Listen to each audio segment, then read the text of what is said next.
Hey everyone, it's Ryder from Skip. It's Tuesday, March 23rd. I hope you're doing well. Quick video update today on some important news. Specifically, I'm going to cover 5 things. Number 1, this news that Isabel Guzman was sworn in yesterday. There's more insight into what she supports in terms of EIDL changes and PPP changes, which is good news. Number 2, for those of you waiting for stimulus checks, the IRS says more will land tomorrow, March 24th. Number 3, a new PPP report is out. I'll briefly share the latest data, who's approved, who's still waiting. Number 4, big news that S4227 is back on the table. Rosen and Cornyn have officially reintroduced this, so they're going to be pushing hard for this legislation, which has important provisions for EIDL grants and loans. It's a big deal. I'm going to share the latest update here. And 5th, I want to give a quick reminder on our free business listing.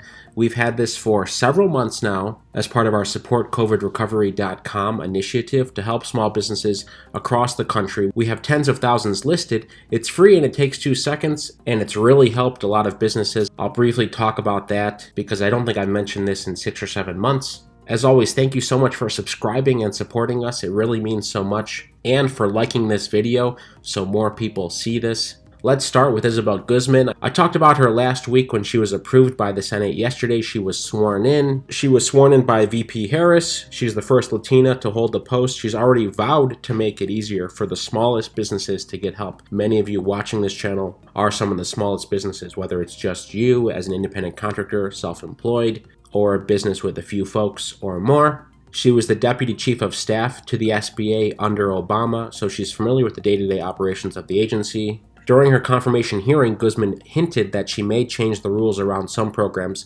like removing the current loan cap of $150,000 for the EIDL loan program and distributing targeted EIDL advances more broadly. She has longer-term goals for the SBA as well.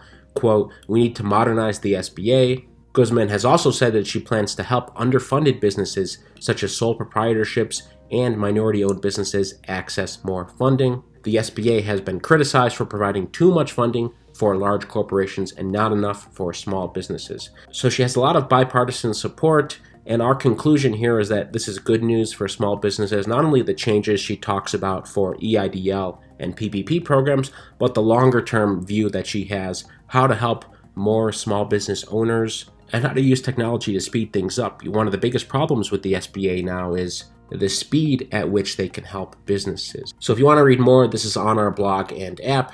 But that's good news. Speaking of good news, PPP issued their latest report. It just shows more progress. Almost $200 billion have been approved and over 3 million loans. In terms of the loan size, I always like to focus on what's $50K and under because that's the majority of you are getting these small loans. 77% of all loans have been $50K and under. And the average loan size is $63,000. So that's the long tail. If you're still waiting for your PPP, none of this matters because you just want to get approved. I'd love to hear in the comments, have you received your PPP loan? Are you happy with the process?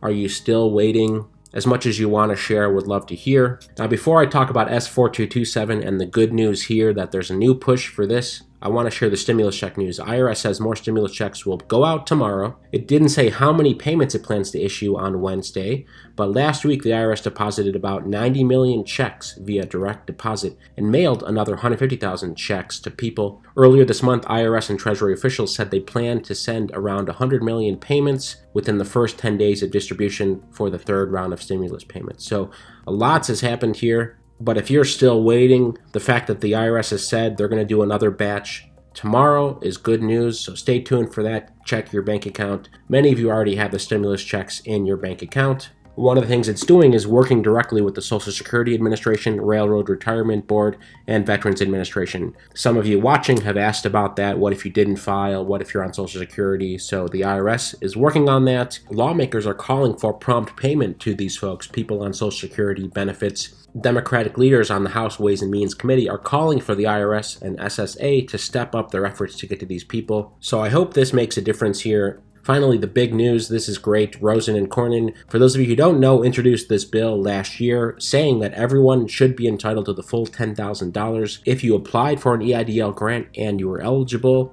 It got a lot of talk on this channel and other channels. It had 8 co-sponsors. We wrote thousands of letters to senators to support this. Then it kind of fell by the wayside. Now it is back. Beginning of March, Rosen and Cornyn released this press release. We didn't see this in full detail until recently. I just wanted to talk about it again because this is a big push that I think most of you watching support. Insured Increased Disaster Loans for Small Businesses Act.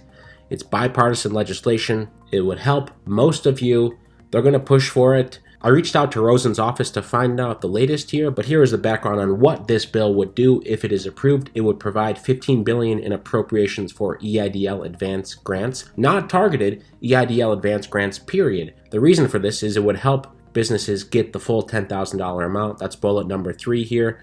All eligible small businesses shall receive the full $10,000 grant provided by the CARES Act, regardless of size or location. So that's what this extra funding would be for. Bullet number 2 here would prohibit the SBA from putting caps on the loans. It used to be $2 million was the highest amount, but they put on $150K cap because of the demand once COVID hit. Many of you have been frustrated by that. So this bill would remove that $150K cap, which a lot of senators support. Supposedly Isabel Guzman supports this as well, and it would free up a lot more funding, low interest loans, 3.75%, and it would require the EIDL advance grants to be dispersed within 15 days. Again, the biggest frustration here is that the targeted EIDL grants, it's been almost 3 months.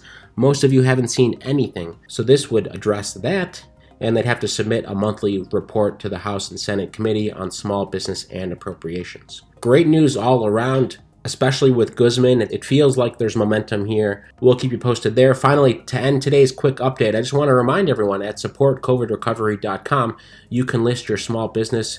We have tens of thousands across the country. Let me just choose one region here. Let me take a look at Pittsburgh, for example. You can list your business. Here's a few examples where you can basically put in a Facebook link, GoFundMe link, Instagram link, your social media. You can share if you're open, what you want people to do. How do you want people to help you? Visit your website, come in, support you otherwise, and others can like your business to show your support. All sorts of businesses, no matter what kind of business you are, even if you're an independent contractor, we have had a lot of folks, Uber, Lyft, Postmates, put in their information here as well. Again, it takes about a minute to do. Now, one quick tip here, you can click list your business at the top. However, you will have to get in a queue. It's maybe around a day or 2 to get listed. If you want to get listed right away, right now, you can skip the queue. This is on our website, not our app, but you can go to helloskip.com/VIP-invite. I'll leave the link right in the description. Quickly put in your information, then click create free skip account. Then check your email to verify your email, set your password, or if you already have an account, just log in on the website. You can go to dashboard.helloskip.com, click services, and scroll down to business-related services, list your small business, and in a few seconds you can create your business listing. Again, you don't need to be a Skip Plus member to do this. And at the bottom here, you can choose your business URL. Many first names are still available, or unique names. Think about what it would be like to have a Twitter or Instagram with the name that you really wanted. And you can also put on your Facebook page or Instagram pages and just create business listing. That's it. You can share your page as well. And be sure to follow us on Instagram as well, because we regularly do shout outs to small businesses. Just follow us and comment on one of our posts, #HeySkip. So we'll know you're a small business owner or independent contractor, and we can give you a shout out in the future. That's today's good news. Thanks so much for subscribing and supporting us. Most importantly, stay well, stay healthy, and I'll see you tomorrow.